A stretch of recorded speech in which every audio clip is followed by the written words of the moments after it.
a descending vote. All right, that's good. Okay, so we are streaming and we're now recording. So we're ready to start. Thanks. I'll wait just until it shows that it's 5 o'clock. Oh, so that sure. We're official on time.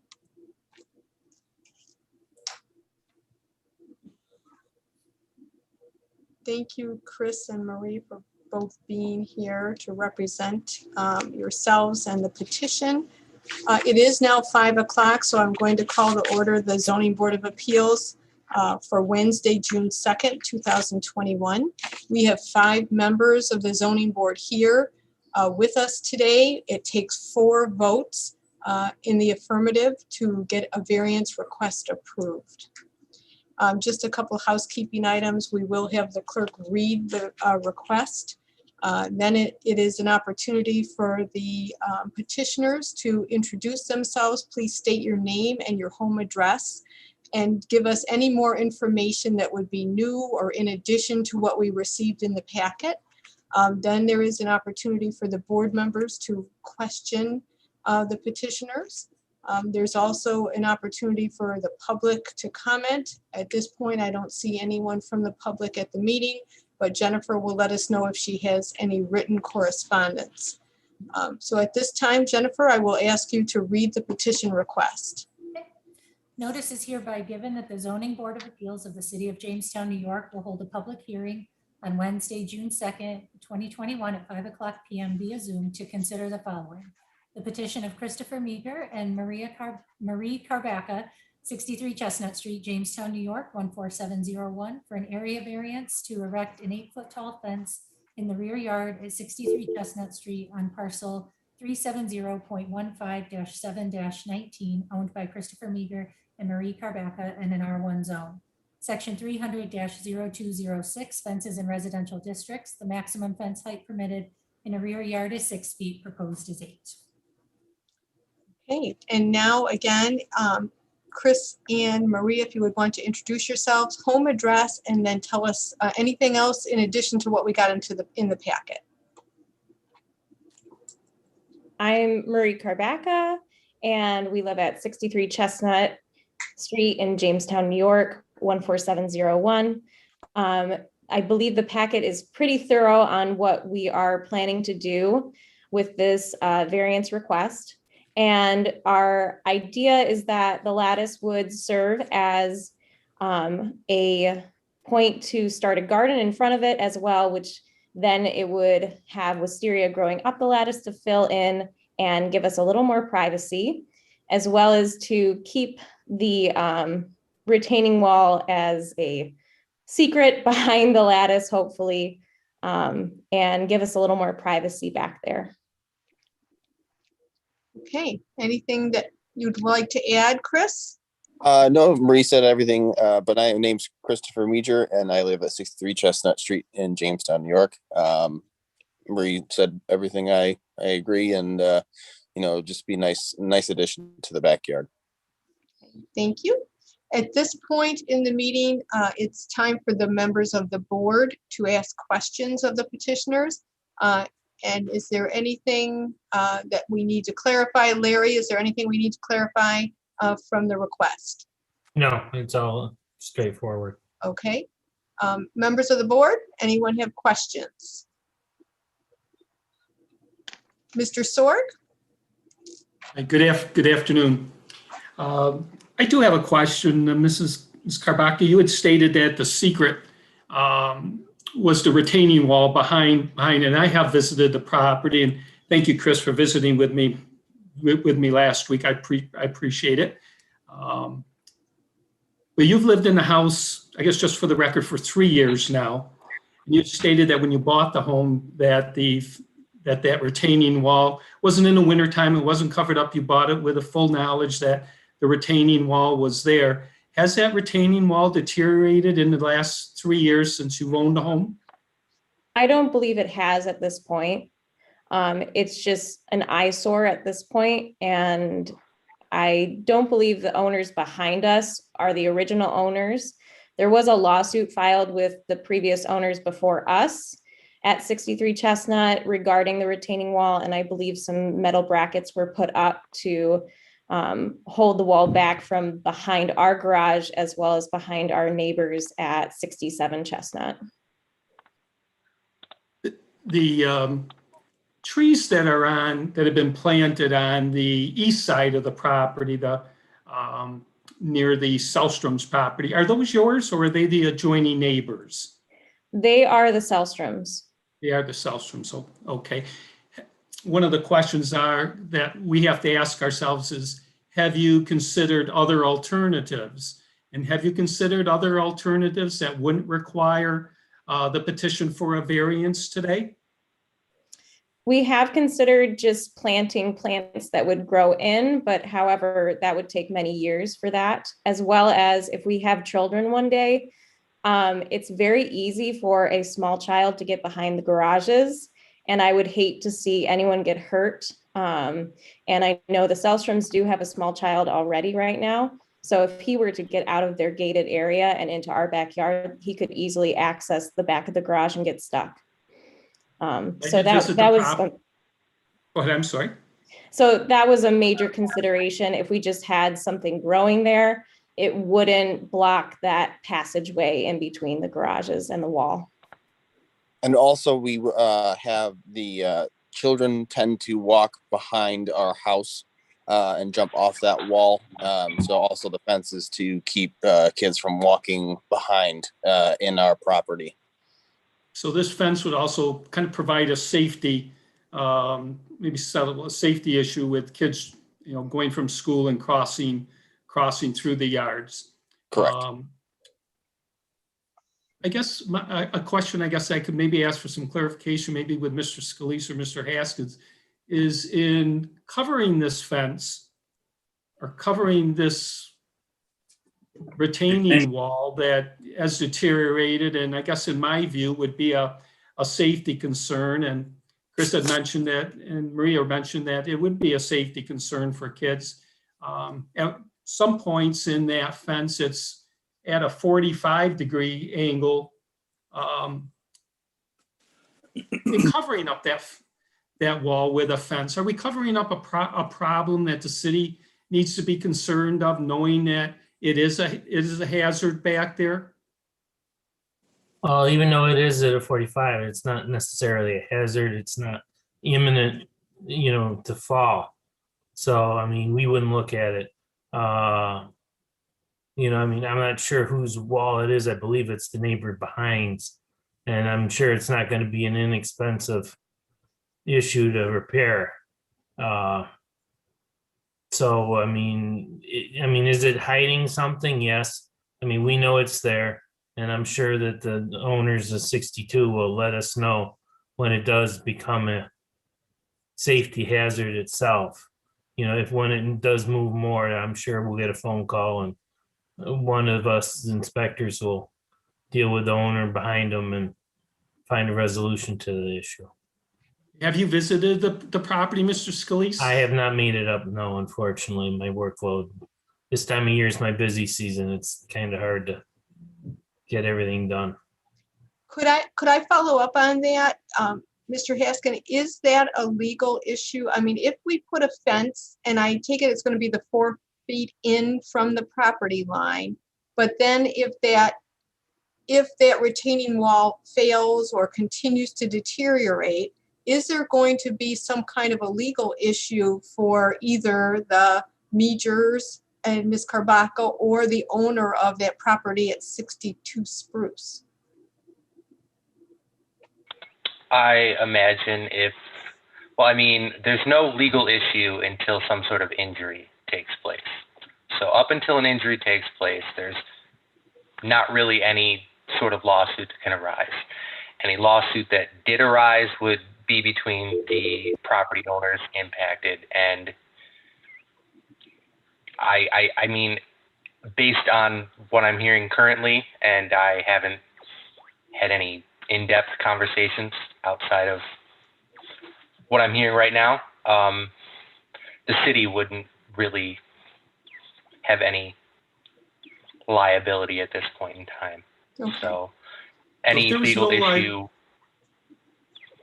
I guess if there was no liability, I guess I can understand that it's a neighbor issue, but I guess my question is it a code violation, the way that retaining wall sits today?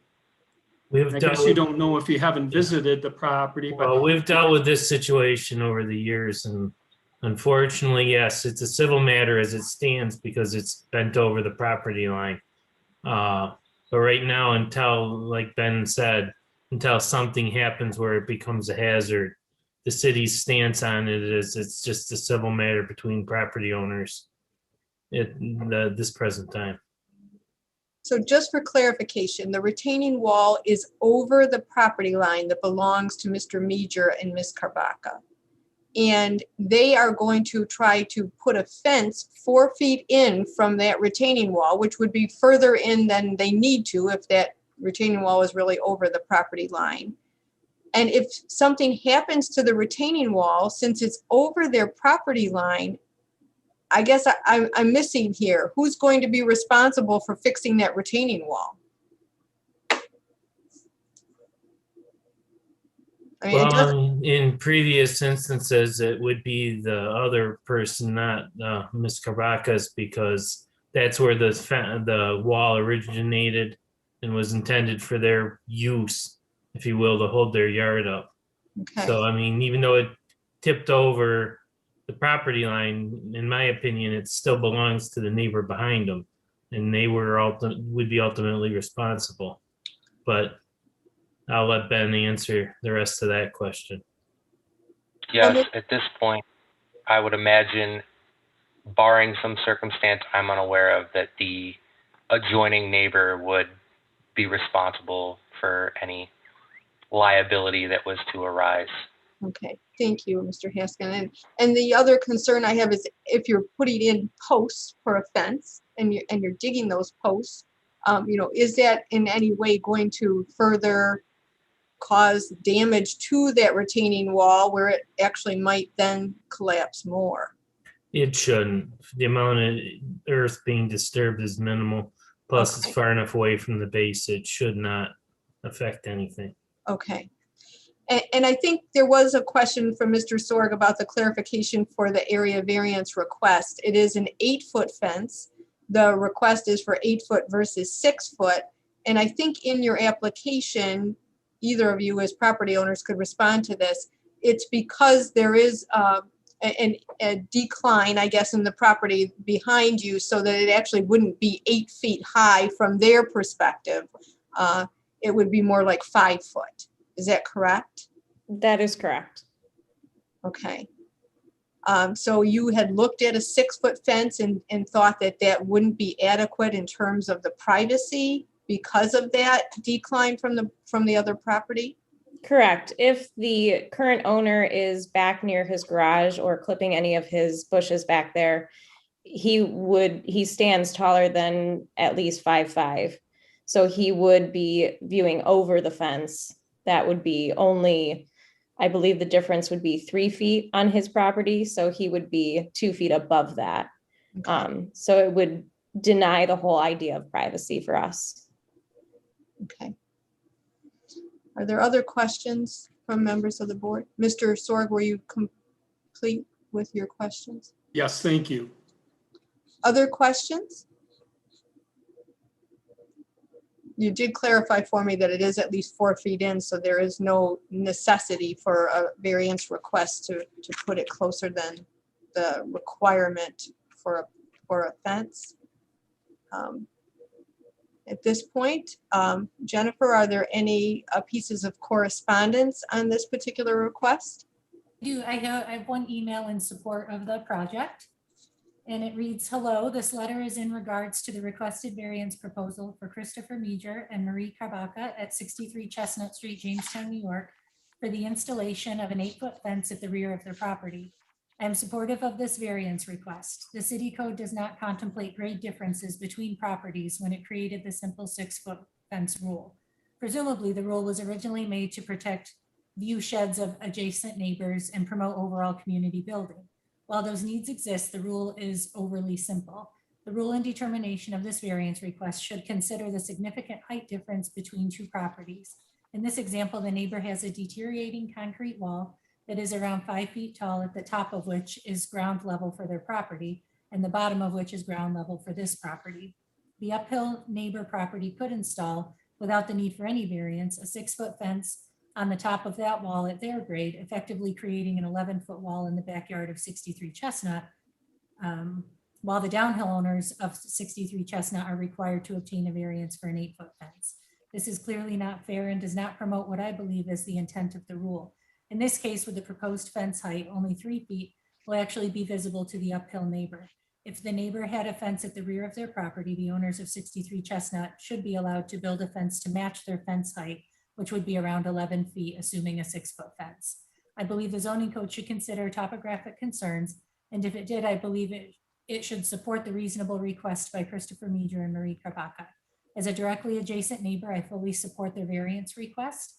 Sincerely, Christopher Selstrom, 67 Chestnut Street, Jamestown, New York, 14701.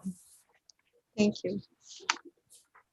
One clarifying question from me to the property owners. Have you talked to the property owner directly behind you? We have, Yes. yeah. And feedback? He was in favor of it and did not mind the fence being built. He just requested that we let him know so he could paint the back of his garage beforehand. Chris, did you have anything to add to that? No, yeah, so he was very supportive of it, and yeah, he just wanted to know when we were going to put it in so he could clean up the back of his garage. Okay.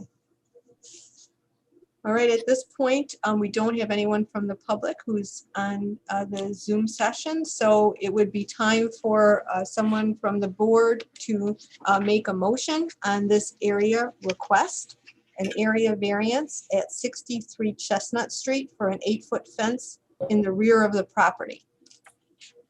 Mr. Sorg? Mrs. Dondo, if I could just take a moment just to kind of explain my vote. I will be voting in favor of the petitioner's request for an area variance. Having visited the property, I think there'll be very little impact on any of the neighbors, including the neighbor directly behind this property who owns that deteriorating retaining wall. They have a large rhododendron that takes up most of their property, and it'll just be a very small section that they can see through. And it appears that it's going to be a quality fence, a vinyl fence. And I would hope that the petitioners would erect this just as they've discussed this afternoon, so I'm sure they will. With a vinyl fence, it's going to be white and it's going to have some wisteria in it, so it'll kind of blend in with the setting. It's not that we're putting a good fence on Chris and Maria's side and something distasteful on the other property owner's side. And the way that the garages, the subject garage and the 2 adjoining neighbors' garages set on their property, it has very little impact or view. That those garages obstruct a great deal of that view. And I'm glad to see that a couple of young kids that are bought a house and maybe starting a family in their future are going to upgrade their property. And visiting the property last week, I viewed the neighbor's property across the street, and the grass there was probably 18 inches high and looked like it had been neglected. Chris and Maria's property owner in the rear has neglected their property with not maintaining the fences. So kudos to them for wanting to upgrade their property. Sometimes it gets a little bit discouraging for property owners that want to upgrade their property when neighboring properties aren't up to code. So I just wanted to explain the reasons why I am supporting them, and I will make a motion if the time is to do so to support the petitioner's request for a variance to build an 8-foot fence on the property on the north side, on the rear of the property, as they've described it to us this afternoon. Thank you, Mr. Sorg. Is there a second for the motion? I'll second it. Thank you very much. At this point, we have a motion on the floor to approve an area variance for 63 Chestnut Street for an 8-foot fence in the rear of the property. Are there questions on the motion? Seeing none, I'll ask the clerk to call the roll. Ms. Kame? Yes. Mrs. Jones? Yes. Mr. Kenyon, Yes. Mr. Sword, Yes. and Chairwoman DeTanto. Yes. The motion for the variance request has been approved, 5-0. You will need to work with Mr. Scalise now to make sure that you can move forward. And we look forward to seeing a very nice fence in the back of your yard. Thank you very much. We don't have any other items on our agenda, so I'm going to close the meeting now. Thank you. Very Thank good. you. Thank you.